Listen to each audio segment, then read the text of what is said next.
It seems my dear husband has changed somehow. He told me, I'm giving this house to Olivia. If you don't agree, we might need to consider divorce. I was stunned. Why would he give away the house that I bought and lovingly maintained in my name to our eldest son's wife, Olivia? Maybe you should start looking for a new place soon, he said. It was clear he had a lot of trust in Olivia. With the house in my name and the $1,200 mortgage, I could manage. My eldest son seemed to think the same way. Honestly, I'm not that attached to this old house. All right, I'll move out, I said, but be prepared for the challenges you three might face in the future. I'm Kate, 50 years old, with a solid position at a major company. I live a relaxed life with my husband Paul, who is 2 years younger than me. Last year, we decided to renovate our slightly outdated house, which my father had built. We hoped the renovations would set us up nicely for retirement. The mortgage is $3,000 a month, which I can handle comfortably with my salary. Paul, who manages a small restaurant, earns less, so it seemed practical to put the mortgage in my name. He once mentioned that covering the mortgage payments with just my income might be tough, but we managed. This house was originally your father's and is now in your name, Paul had said. Can you handle the full payments? I'll cover our living expenses. After the renovations, the house looked fantastic, and we were thrilled about our refreshed home and the future ahead. But then, things took an unexpected turn. One day, my phone buzzed with a surprising message from our eldest son, David. I'm thinking of getting married, he said. At 31, David had always been dedicated to his work and had never mentioned a girlfriend before. I wondered about her and what kind of person she might be. If David liked her, she must be wonderful, but I couldn't help but feel a mix of anticipation and concern. When we finally met Olivia, she had long hair and a lovely personality. She greeted us warmly. Hello, I'm Olivia, she said, her smile radiating like summer sunshine. I thought to myself, she's too wonderful to be with David. Paul was equally impressed. She's incredible, really charming, Paul murmured. Olivia, sensing his praise, hugged him and said, I'm so glad you said that. I hope we can get even closer from now on. Her behavior surprised me, and even David seemed taken aback. Paul looked slightly embarrassed. I'm sorry if I was too forward, Olivia said with a smile, stepping back. I sometimes get close to people without realizing it. My friends always point it out, and though I try to be mindful, she laughed apologetically. Her initial behavior was surprising, but seeing the way David's eyes lit up when he spoke of her made it clear how much he loved her. Olivia isn't great with personal space, but that's part of her charm, David explained. She naturally brings people close, making even someone as shy as me enjoy the conversation. Despite the initial shock, I felt she would be a warm and loving daughter-in-law. Time passed, and Olivia and David prepared for marriage, eventually registering their union. It warmed my heart to think about their future together. Then, shortly after their wedding, I came home to find unfamiliar women's shoes at the entrance. Inside, I saw Paul and Olivia together. Olivia greeted me with a smile. Welcome home, Kate. The living room was cluttered with empty cans and bottles. What's going on here? I asked, taken aback. Olivia explained, we bumped into each other on the way home and decided to have a drink together to strengthen our bond. With the finances tight this month, we thought it would be better to drink here rather than go out. I was surprised to see them drinking alone at home. I didn't want to intrude on their newlywed time, but I wondered why they hadn't just gone to David's place. Olivia, slightly tipsy, mentioned, our room's a bit messy, but this place is so clean and comfortable. Where was David? It seemed unusual for a new bride to be drinking alone at our house. I looked around, half expecting David to be hiding somewhere. Dave's been working late nights and feeling a bit lonely, Olivia explained, sensing my concern. I came downstairs to find Olivia with tears streaming down her face. Paul, his voice gentle, said, It's okay, Olivia. Talk to me if things get tough, as he patted her head reassuringly. Thank you, Paul, Olivia responded, her voice trembling. The scene felt surreal, like something out of a movie. I couldn't shake the odd, uncomfortable feeling that seemed to ripple through the room. Paul, Olivia is important to David. Maybe you should consider keeping a bit more distance, I suggested softly. Olivia, however, defended Paul with a smile. He's just worried about me, she said. I couldn't help but raise my voice in surprise. This was more than I expected. And I felt a wave of exhaustion from work wash over me. I can't deal with this right now. I'm going to take a bath. Please clean up, I said, longing for the solace of a warm bath. After soaking in the tub, surrounded by bubbles and the soothing scent of bath oil, I felt my mind drift far away. Once I emerged and dressed, I was surprised to find David, who was supposed to be driving home, already at the house, looking slightly tipsy. "David, weren't you supposed to drive home?" I asked, bewildered. He grinned, a bit unsteady. "Olivia suggested we have a drink together, and I got pulled in. I've decided to stay here tonight." "Hey, Mom, why not have a drink with your son? It's been a while," he said with enthusiasm. I felt uneasy with an unexpected overnight guest and Olivia's presence. I can drive you both home if you'd like," I offered, but David waved it off. "You must be tired too. It's fine, we'll stay here." Amidst the awkwardness, I heard laughter. Glancing at Olivia, I caught a momentary glimpse of her staring at me intently. Her gaze made me uneasy, leaving me to wonder if I had misunderstood the situation. I tried to reassure myself, but little did I know that Olivia's grand plan was already in motion. The next morning, she arrived at my house first thing, repeatedly apologizing for her behavior. Her reaction seemed a bit excessive, but I understood where she was coming from. When I told her it was all right, she left, looking visibly relieved. However, that night, to my surprise, Olivia was back at my house again. David was nowhere to be seen, and Olivia seemed different from before, which made me worry. "I'm sorry for coming again," she said, handing me a box of sweets. Paul also apologized, albeit sheepishly. "I might have been a bit overexcited yesterday. Sorry about that. I figured if this would help them bond, I should forgive them for now." Both Olivia and Paul thanked me sincerely, but just when I thought I could feel more mentally exhausted, a new twist awaited. One day, Paul approached me with a grim expression. "Can we talk?" he asked. I chose the living room as our spot to chat. While waiting, I was stunned to see David and Olivia walk in. My shock was evident as I greeted them with a confused "long time no see," but they only sat silently. The tense atmosphere hinted at some major news, making me increasingly anxious. Paul finally spoke, dropping a bombshell. "From now on, this house will belong to Olivia. If you can't accept that, we might have to reconsider our relationship." "Why are you saying this?" I asked, my voice a mix of shock and confusion. Before I could process what was happening, Olivia shouted, "You need to leave this house." I was utterly dumbfounded. "Hold on, explain yourself. What do you mean giving the house to Olivia?" Paul's cheeks flushed as he replied, "You've always caused trouble for Olivia. You should have thought about this before it got too late." I was at a loss for words, struggling to understand the sudden and harsh turn of events. I felt a deep sense of injustice. I hadn't done anything wrong, yet Paul seemed unconvinced. Olivia, tearfully, told them how much I had hurt her, recounting her pain. She stood next to Paul, visibly trying to hold back her tears. David looked at me with a disapproving gaze, saying, "I never imagined you'd do something like this, Mom. It's heartbreaking." Despite my attempts to explain, my words fell on deaf ears, and Olivia's tears continued to flow. Paul coldly announced, "That's why we decided to go our separate ways. The three of us will live in this house." His words felt remarkably heartless. "Why should I have to give my house to Olivia?" I asked, my confusion evident.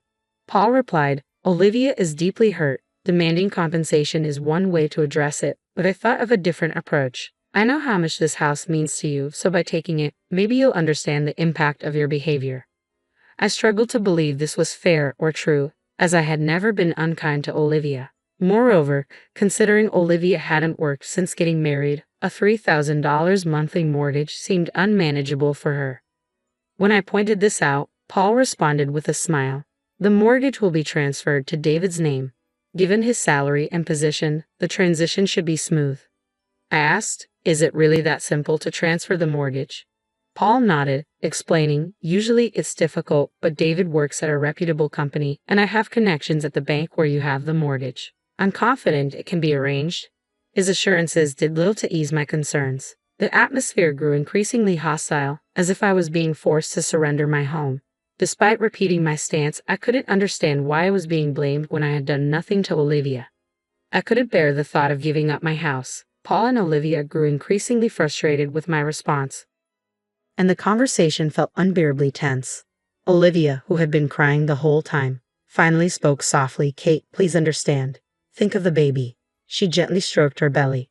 David added, "It's true, Mom. Olivia is pregnant, and if she's under too much stress, it could harm the baby. You need to consider that."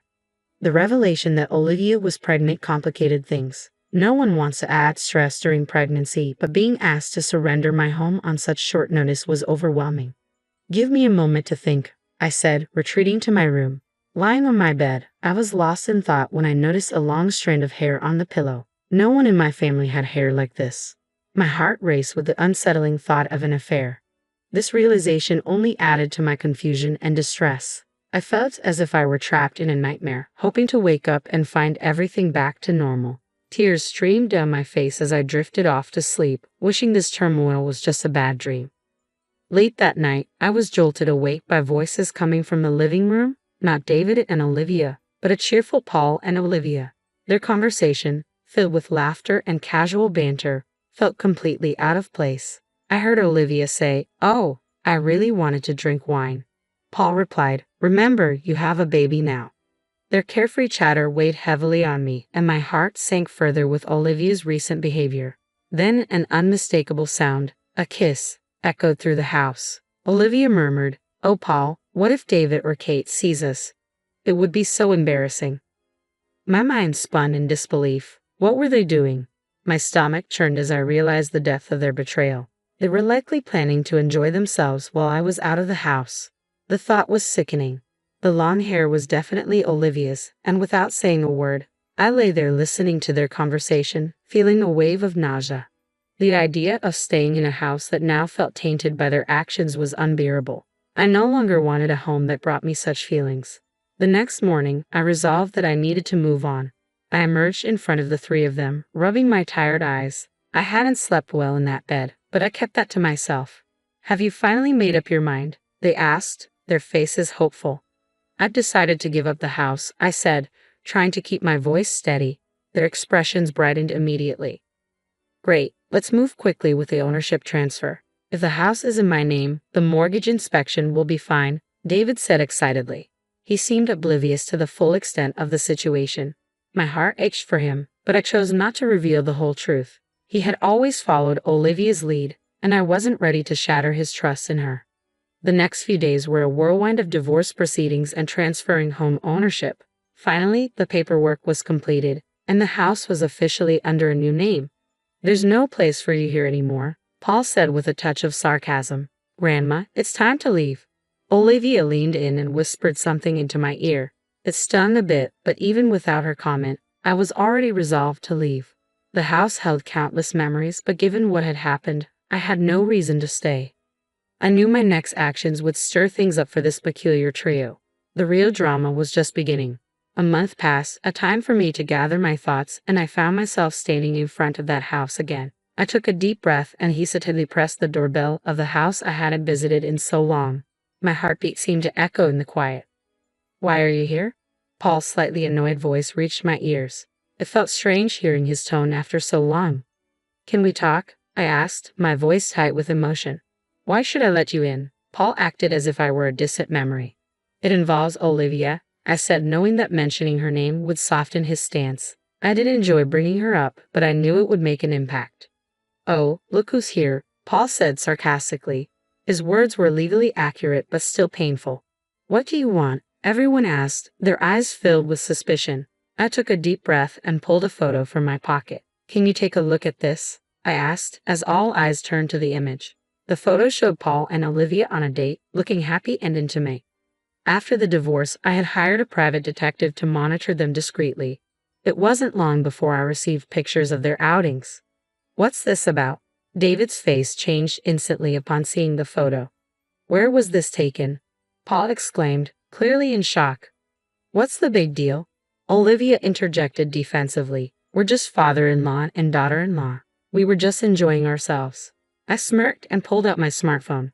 "Listen to this," I said, pressing play on a recording. Paul's voice came through clearly. "Olivia, I really love you," followed by Olivia's voice, hushed and anxious. "If you're too loud, someone will hear in the next room." The recording included sounds that resembled kisses.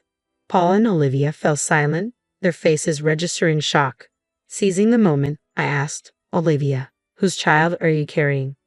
David's expression turned to one of confusion and panic. "Could it be my father's?" he murmured. "That's impossible," Olivia began, but her words faltered, catching in her throat. David's anger erupted. leading to a physical altercation with Paul. In the middle of their fight, Olivia cried out in pain, momentarily halting their clash. I seized that opportunity to speak. Haven't I always said I never bullied Olivia?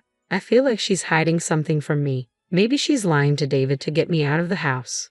David looked utterly shocked by my accusation. I can't believe it, David said, his voice trembling with regret and disbelief. I feel so pathetic for doubting Mom. What are you hiding? Tell me everything. His eyes burned with anger. For a moment, Paul and Olivia remained silent, their faces showing shock. David continued, there's so much evidence. We could even take this to court. The color drained from their faces as the gravity of the situation set in. Olivia began to speak through her tears. When David and I went on our first date, I really enjoyed it. But the first time I saw this house, I fell in love. My family home is so old, and I dreamed of living in a beautiful house like this. I got close to Paul for that reason. When we were introduced for marriage, I waited for Paul to return, and we had drinks alone. We became close, and it seems we planned to get you out of the house. Olivia's apologies were interspersed with tears. I'm so sorry. I got too greedy. I should have been honest from the start about wanting to live together. Her voice carried a hint of regret. In my family, my mom and grandma always argued. I was scared of living with a mother-in-law. This house is so beautiful and comfortable. I was hoping you'd leave.